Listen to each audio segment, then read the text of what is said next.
sœurs, l'Esprit de notre Père, et nous sommes sauvés par la parole du Fils. Dieu, dans sa grâce, a fait habiter en nous son Esprit. Et nous sommes venus de différents horizons pour former la maison de Dieu, pour former l'église de Dieu, le peuple de Dieu, la famille de Dieu. Que son nom soit béni. Nous avons été heureux de passer ces quelques jours avec vous. Et nous voulons dire déjà qu'on est en train de regretter la fin du séjour parce que après-demain, on va repartir au pays. Merci pour vos prières. Merci pour l'accueil.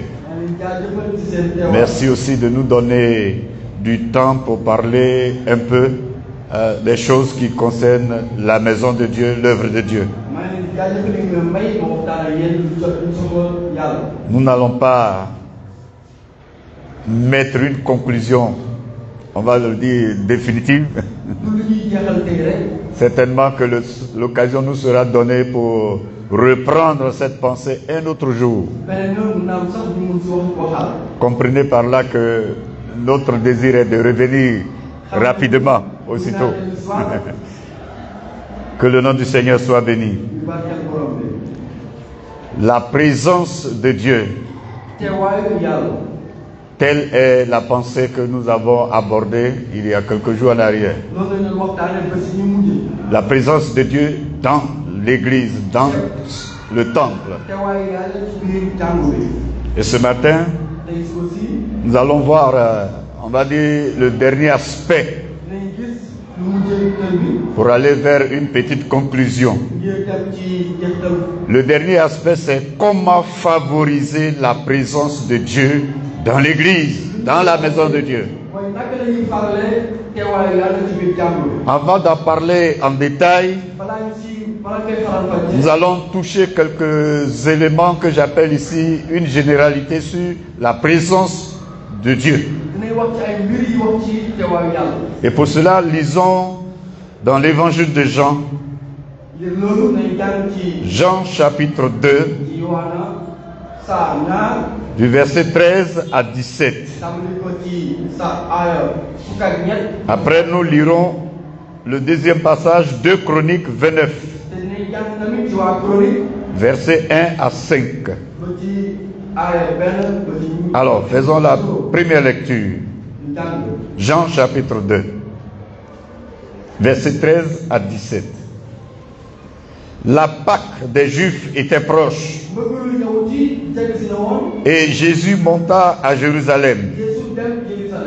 Il trouva dans le temple les vendeurs de bœufs, de brebis et de pigeons, et les changeurs assis. Ayant fait un fouet avec des cordes, il les chassa tous du temple, ainsi que les brebis et les bœufs. Il dispersa la monnaie des changeurs et renversa les tables. Et il dit aux vendeurs de pigeons, ôtez cela d'ici. Ne faites pas de la maison de mon père une maison de trafic. Ses disciples se souvinrent qu'il est écrit, le zèle de ta maison me dévore. Le deuxième texte, 2 Chroniques 29, versets 1 à 5. 2 Chroniques 29.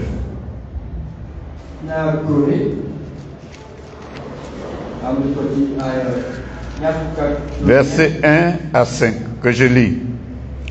Ézéchias devint roi à l'âge de 25 ans. Et il régna 29 ans à Jérusalem. Sa mère s'appelait Abijah, fille de Zacharie. Il fit ce qui est droit aux yeux de l'Éternel, entièrement comme avait fait David son père. La première année de son règne,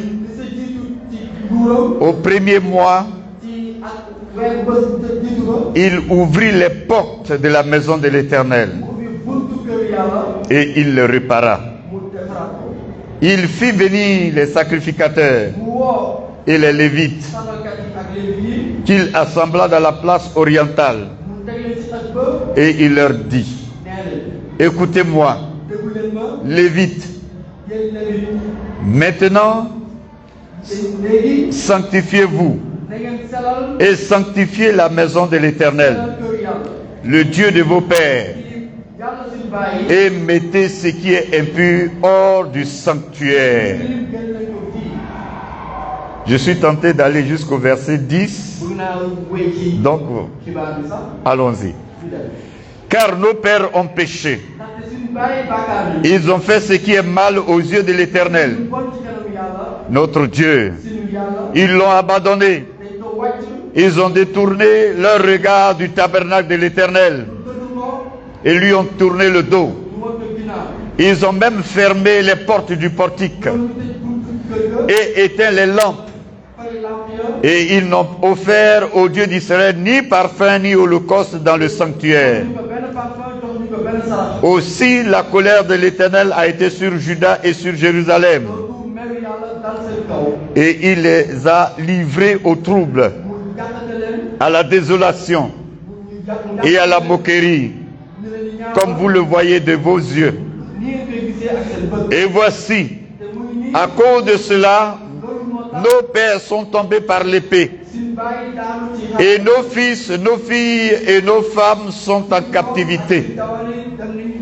J'ai donc l'intention de faire alliance avec l'Éternel, le Dieu d'Israël, pour que son ardente colère se détourne de nous. Gloire à Dieu. Alléluia. Je voudrais demander au frère, le pasteur Evra, de prier le Seigneur pour qu'il nous donne son soutien.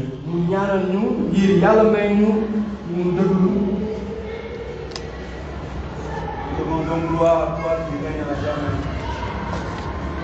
Demandons gloire à toi qui règnes éternellement. Seigneur, parle-nous par ta parole.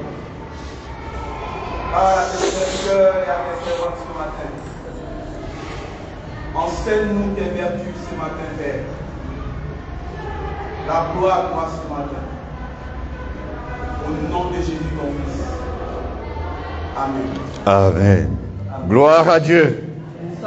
Alléluia. Comment favoriser la présence de Dieu? Autrement dit, qu'avons-nous à faire pour que la présence de Dieu demeure avec nous toutes les fois que nous venons dans sa maison, même quand nous sommes chez nous, dans nos domiciles, en quelque lieu que ce soit? Qu'avons-nous à faire? Que devons-nous faire pour que la présence de Dieu ne nous quitte pas? Pour que la présence de Dieu demeure non seulement en nous, mais avec nous. Que le nom du Seigneur soit béni. Nous avons lu deux textes qui, dans le fond, se ressemblent. Les expressions sont pratiquement les mêmes. Jésus dit au verset 16 de Jean chapitre 2, ôtez cela d'ici, ne faites pas de la maison de mon Père une maison de trafic. Ôtez cela d'ici. Il y a une volonté qui est manifestée, celle de voir la maison de Dieu rester à l'état, rester maison de Dieu pure, rester maison de Dieu sainte, rester maison de Dieu consacrée à Dieu, une maison qui garde son identité, le lieu d'adoration, le lieu de culte, le lieu de rencontre avec Dieu. Dans le livre de Chroniques chapitre 2 et chapitre 29, 2 Chroniques 29, l'Écriture nous dit, Ézéchias devint roi à un jeune âge, mais dans son cœur, il était mûr, il était majeur, il avait une vision d'adulte. Lui aussi à son temps, il a dit aux sacrificateurs et aux lévites, mettez dehors les choses impures qui sont entrées dans la maison de Dieu par le fait de nos pères. Sanctifiez la maison, purifiez la maison, rendez propre la maison, rendez-la apte à son identité. Maison de Dieu, lieu d'adoration, lieu de rencontre avec l'Éternel, lieu où on vient pour l'invoquer, lieu où on vient pour le magnifier, lieu où on vient pour l'adorer. Sanctifiez cette maison. Bien-aimés frères, voici ce matin les deux passages bibliques qui vont nous aider à comprendre la pensée de Dieu quant à sa maison. Cette maison que vous avez bâtie, cette maison que vous avez réalisée, qui fait votre fierté, qui fait votre honneur dans cette zone de la ville de Thiès. Bien-aimé, il faut que cette maison demeure la maison de Dieu. Il faut que cette maison demeure la maison de Dieu. Pour cela, nous avons un devoir. Nous avons un travail à faire au quotidien. Mais avant d'arriver sur ce point, permettez que je dise quelque chose qui va dans le sens général de la présence de Dieu. La présence de Dieu. Bien-aimé, la présence de Dieu, on l'expérimente. Et on peut expérimenter la présence de Dieu. Oui, cela est une grâce de la part du Seigneur. Que l'homme peut expérimenter la présence de Dieu. Dieu est réel. Dieu est vivant. Dieu se manifeste. Notre Dieu n'est pas un Dieu mort. Son esprit est actif. Et sur la terre ici, Dieu permet qu'on expérimente sa présence. Et il faut que, en venant dans cette maison, les hommes et les femmes qui viennent expérimenter la présence de Dieu, que chacun de nous expérimente la présence de Dieu. Oui, Dieu a quitté son ciel de gloire pour venir sur cette terre à notre rencontre. C'est pour que nous expérimentons sa présence. C'est pour que nous expérimentions sa présence. Mais beaucoup plus particulièrement dans le temple. Dans le temple. Bien-aimés frères, on peut avoir aussi expérimenté la présence de Dieu dans le passé.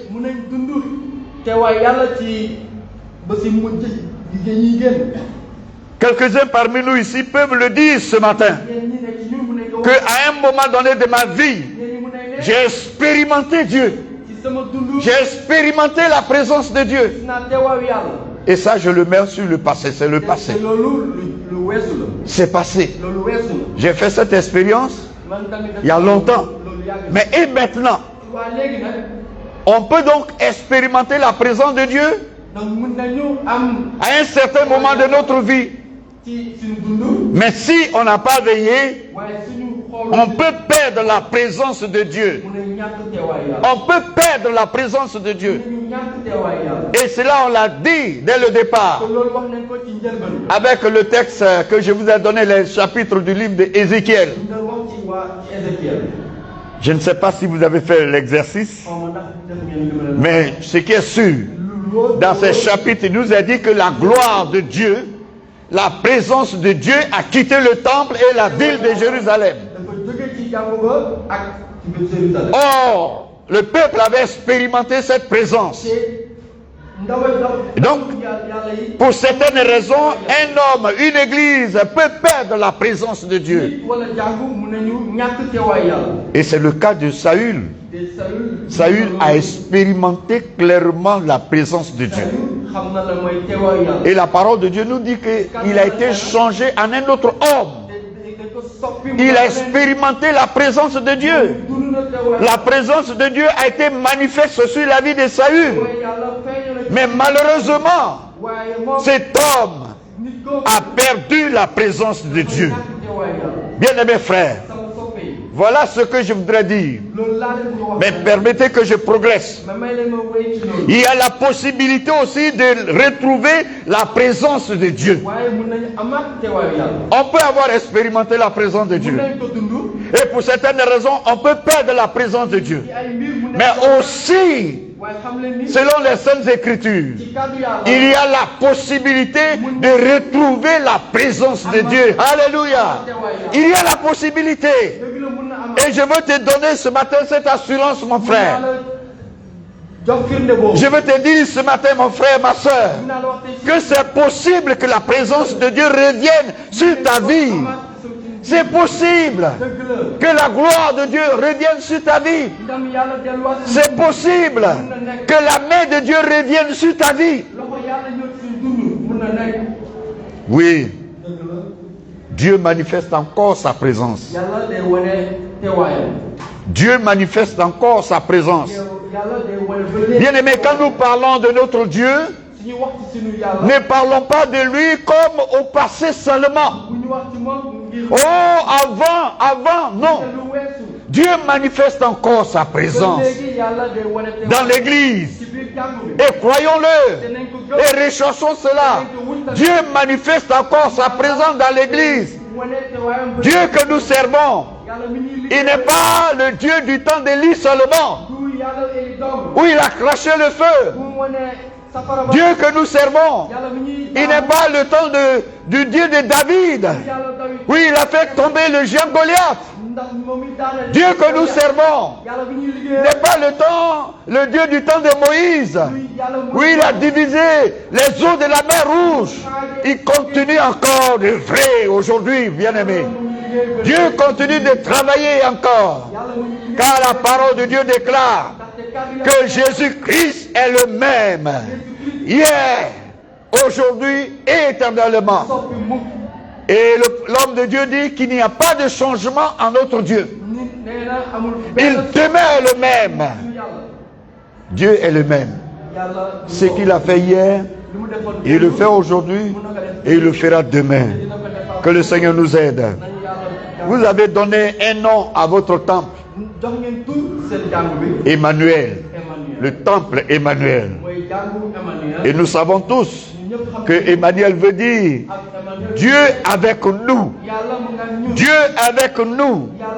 Oui, il faut que Dieu soit avec nous tous les jours dans sa maison. Quand nous venons ici à la chaire pour prêcher, il faut que le prédicateur du jour soit certain que la présence de Dieu est avec lui ici,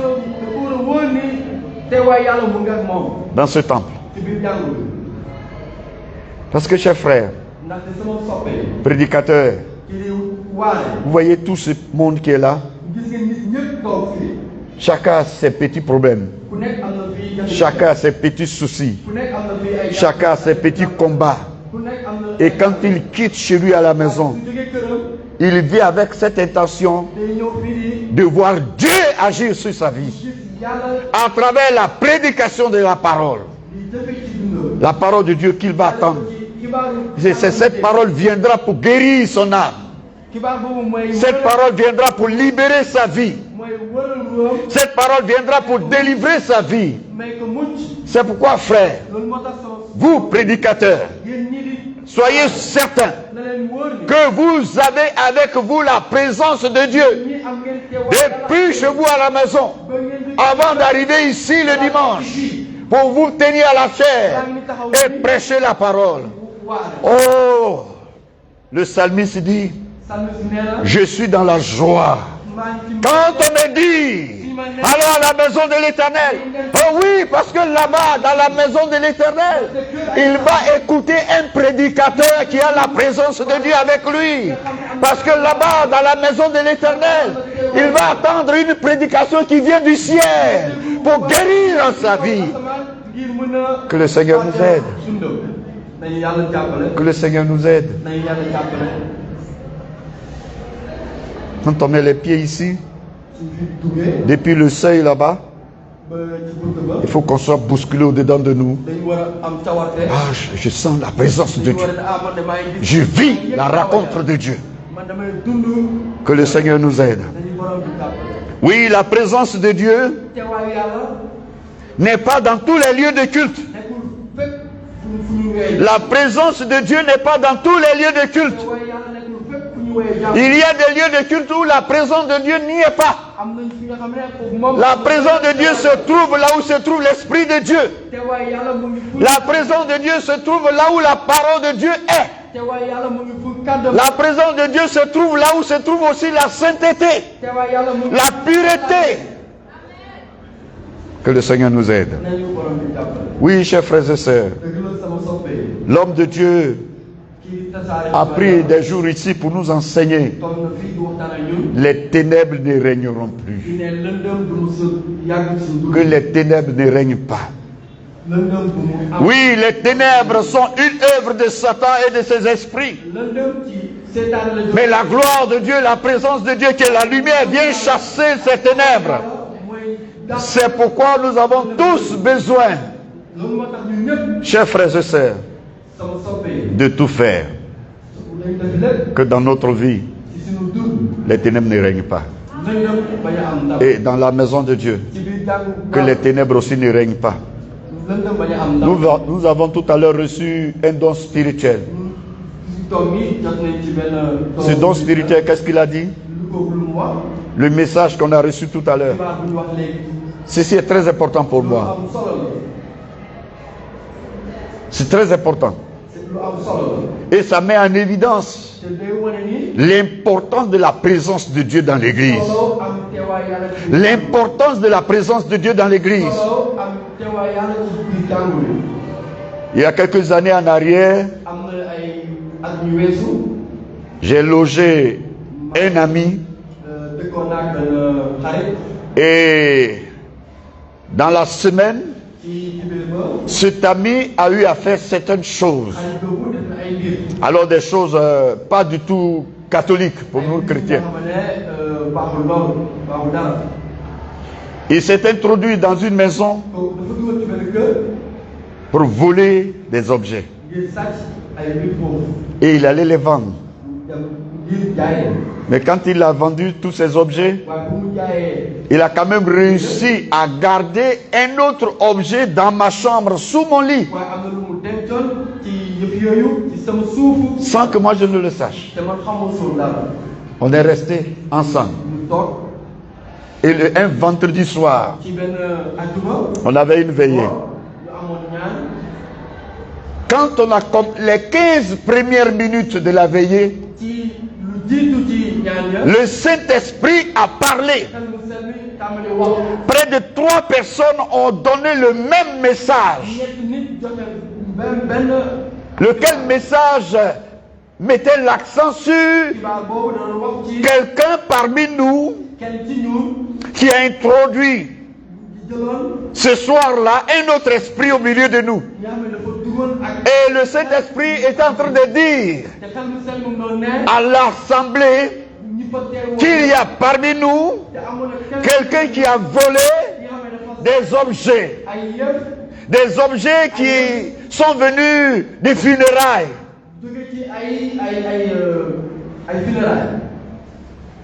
Ah, on a dit à l'église, ça c'est sérieux, hein?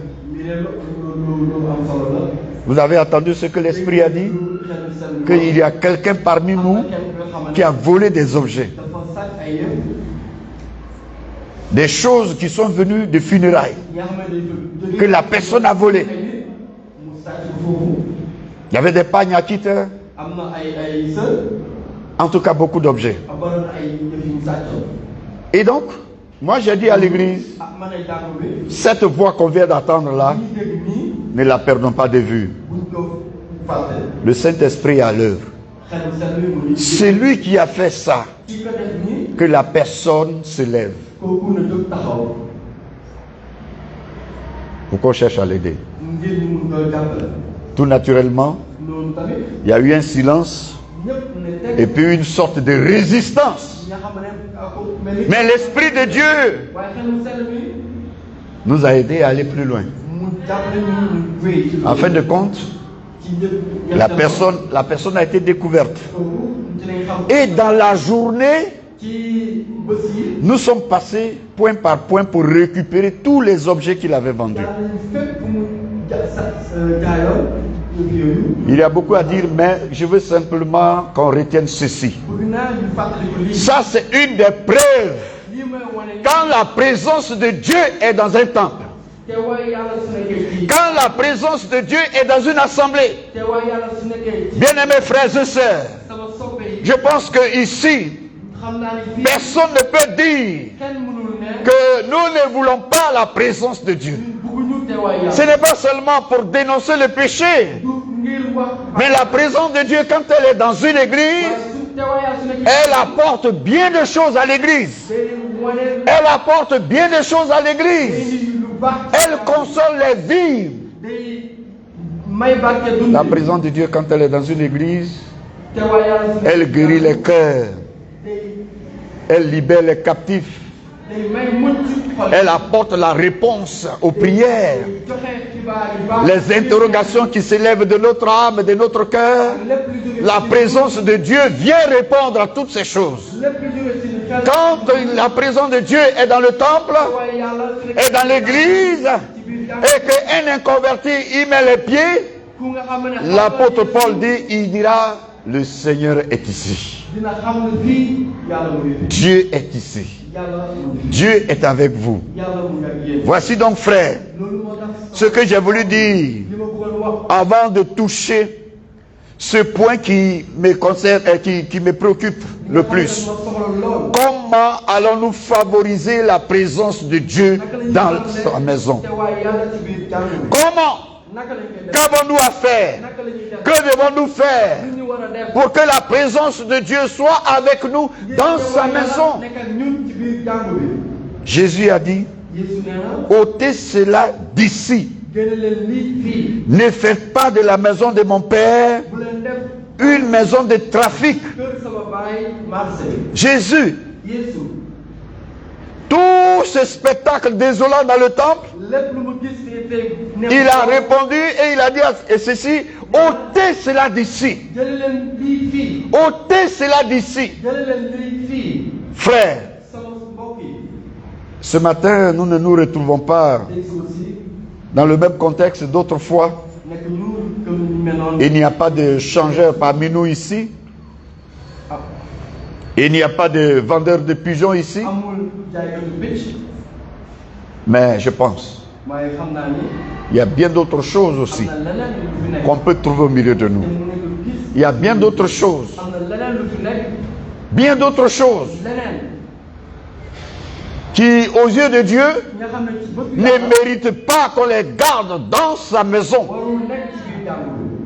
Bien de choses qui s'opposent à la présence de Dieu. Bien de choses qui viennent ternir l'image de la maison de Dieu. Ce sont ces choses-là que Jésus nous dit ce matin. Ôtez cela d'ici. Ôtez cela d'ici. On va faire un petit exercice. Frère, lève-toi. Ôte-moi cette chaise-là de là.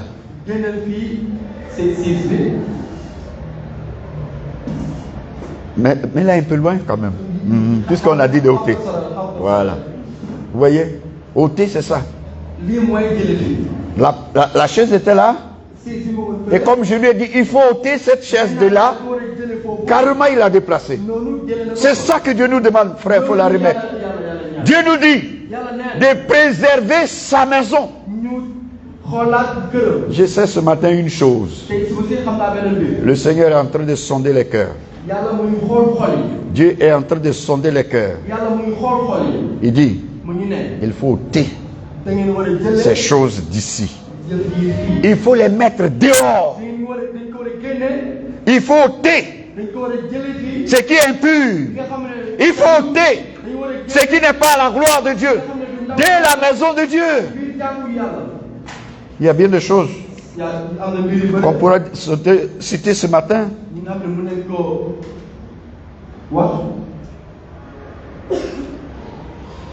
À son temps, le roi Josaphat a dit aux sacrificateurs et aux lévites, sanctifiez-vous. Sanctifiez-vous. Sanctifiez-vous. Les sacrificateurs et les lévites sont les élites de l'église, de la maison de Dieu. Alors il leur a adressé quel message? Le message de la sanctification, le message de la sainteté. Frères et sœurs, quand on participe à l'œuvre de Dieu, on ne doit pas servir ce Dieu-là avec des messages. On ne doit pas servir ce Dieu-là avec des vêtements sales. On ne doit pas servir ce Dieu-là avec un esprit sale. On ne doit pas servir ce Dieu-là avec un cœur sale.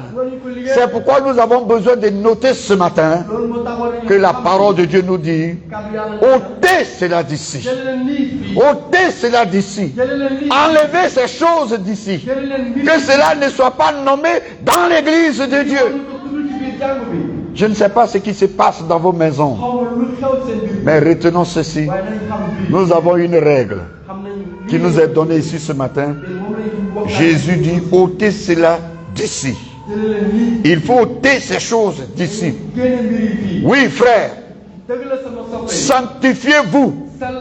Vous les lévites, vous les sacrificateurs de cette assemblée, ayez les mains pures, les mains propres, les cœurs purs, les cœurs propres pour servir dans la maison de Dieu. Alléluia.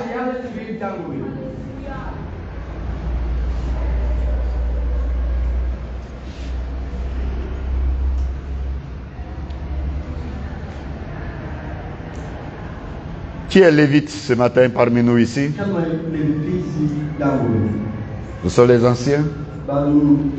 Ce sont les diacres. Ce sont les responsables. C'est vous les lévites et les sacrificateurs de l'époque que nous vivons maintenant dans l'église de Dieu. C'est vous les élites spirituelles, les premiers responsables de l'assemblée.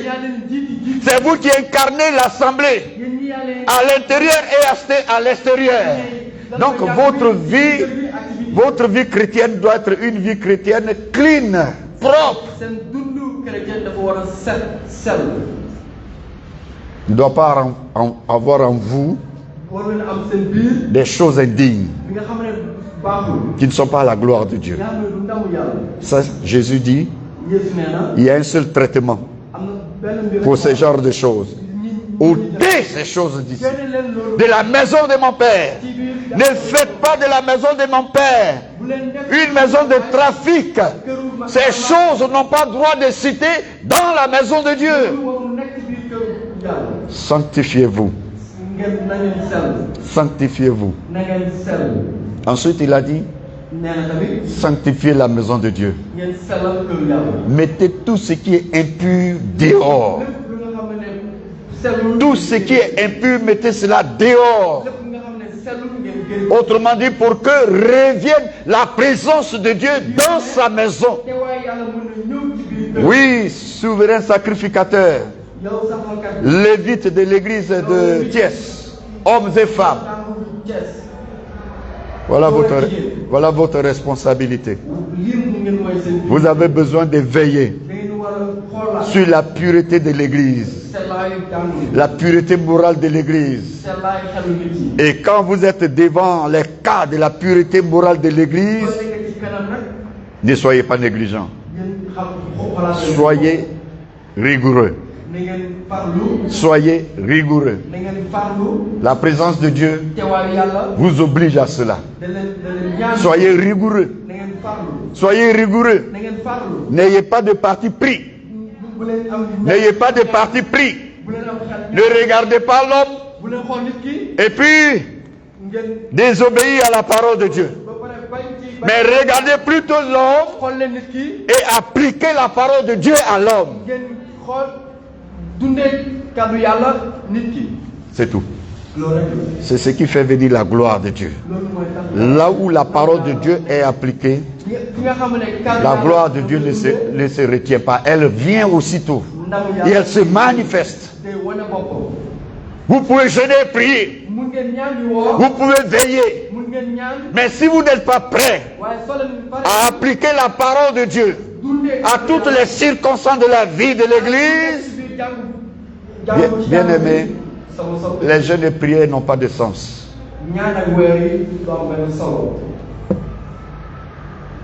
Un dimanche, j'ai dit à une de mes filles qui devait ce jour-là chanter dans le groupe vocal avec les autres personnes, elle a porté un habit, en tout cas très osé. Une coiffure aussi très osée. Je l'ai appelé. Je l'ai descendu. Il faut retourner rapidement à la maison. Tu vas te changer pour revenir au culte. Chers frères et sœurs, lévites de l'église de Thiès, notre monde est corrompu. Notre monde est corrompu. Ayez les yeux ouverts. Et de façon littérale, ne permettez pas que le monde rentre dans l'église. N'acceptez pas que le monde rentre dans l'église. Accompagnez le pasteur dans la gestion de l'église. Mais alors une gestion rigoureuse, basée sur les Saintes Écritures. Alléluia! Alléluia! Alléluia! Il faut préserver, il faut favoriser la présence de Dieu dans l'église. Oui, frères et sœurs, le roi a dit: sanctifiez la maison de Dieu. Sanctifiez la maison de Dieu. Sanctifiez la maison de Dieu. Mettez dehors. Mettez dehors ce qui est impur. Mettez dehors ce que nos pères ont fait entrer dans l'église, dans la maison de Dieu. Mettez cela dehors. Je suis en train d'insister sur votre responsabilité. Vous, les premiers responsables de l'église. Oh, vous êtes une église remplie de jeunes gens et de jeunes filles. Et c'est vous qui allez être les responsables. Mais ayez donc des comportements, un comportement d'homme mûr, d'homme mature. Ayez des comportements de chrétiens adultes. Même si on vous voit avec l'âge de 25 ans, avec l'âge de 28 ans, peut-être avec l'âge de 20 ans, on remarque en vous et sur vous le caractère, le comportement des personnes adultes. Parce que vous avez pour souci premier la présence de Dieu dans son église.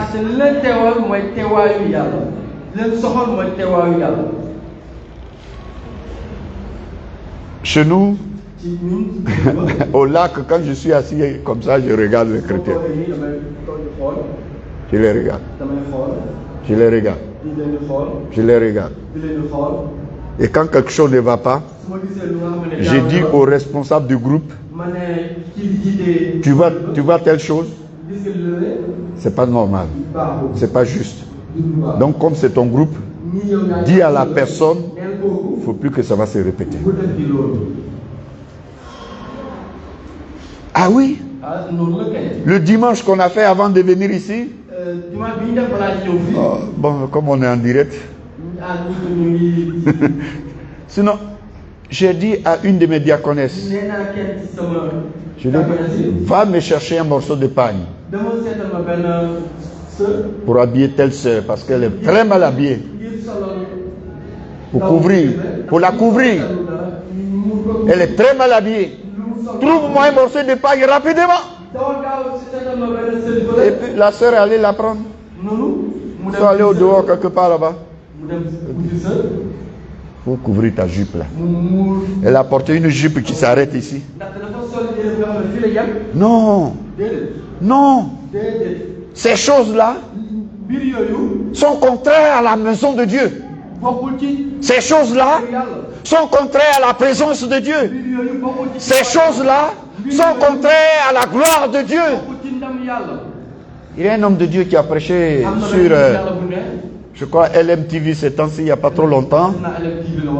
Il disait, aujourd'hui dans nos églises, tu es arrêté à la chair en train de pécher, puis déjà en train de prêcher, puis tu pêches. Parce que les gens, les femmes viennent à l'église avec des habits osés, des habillements osés. Non, frère, sœur, les tenues des stars là, c'est pas pour l'église. Les vêtements, les habillements des stars, des femmes de référence du monde, c'est pas pour l'église. L'église, c'est la maison de Dieu. C'est là où habite la présence du Seigneur. C'est là où on vient pour chercher Dieu. Et quand on vient dans l'église du Seigneur, dans la maison de Dieu, c'est pour être guéri, c'est pour être sauvé, c'est pour être délivré. Non, ce n'est pas pour venir prendre encore un plus et puis aller ajouter à notre péché, non. Que le Seigneur nous aide afin de préserver la maison de Dieu. J'avais dit l'autre fois que à regarder votre temple, on sait quel peuple vous êtes. Vous êtes un peuple propre. Vous êtes un peuple qui aime les choses bien faites. Les choses qui sont à leur place. Vous savez marier les couleurs. Vous avez de l'art. Quand on voit tout cela, on sait qui vous êtes. Mais je voudrais qu'on fasse une transposition, un transfert de tout ceci sur le terrain de la spiritualité, sur le terrain de la vie de Dieu, de la vie chrétienne. Que cette pureté, cet éclat, soit aussi l'image de notre vie. Que cela soit l'image de notre vie. Vous savez, monsieur le maire, quand on est descendu à l'inauguration, qu'on est descendu, il visitait, il a dit un mot que moi j'ai retenu. Il a mis l'accent sur l'aspect intérieur du temple. C'est propre. C'est propre. Puis il a fait ça.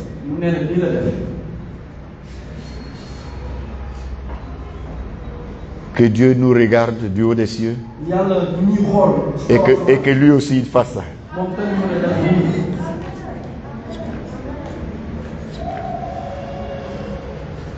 Que le Seigneur nous aide. Continuons de garder cette parole. Veillons les uns sur les autres. Veillons les uns sur les autres. Et ce matin, pour terminer, je voudrais vous demander de vous tenir debout pour que nous puissions faire ceci. Devant Dieu, chacun de nous va s'engager pour dire au Seigneur, ce matin, je m'engage. Ma vie ne sera pas un moyen pour l'ennemi chasser la présence de Dieu d'ici. Oui, chers frères et sœurs, la parole de Dieu nous dit de ne pas donner accès à l'ennemi. Nous allons dire tous ce matin à Dieu Éternel, je m'engage. J'engage ma vie. Je refuse d'être une occasion de chute. Je refuse d'être un sujet de tristesse pour l'Église. Je refuse d'être un instrument par lequel l'ennemi est passé pour chasser la gloire de Dieu de cette Église. Mais au contraire, j'engage ma vie à être cet instrument que Dieu va utiliser. J'engage ma vie pour favoriser la présence de Dieu dans cette maison. Je voudrais prier pour toi. Je voudrais prier pour toi, mon frère.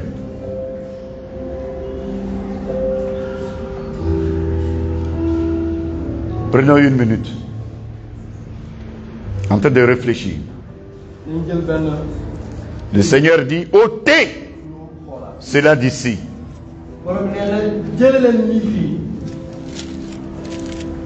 S'il y a quelque chose en toi ce matin qui ne mérite pas que l'œil de Jésus voie cela,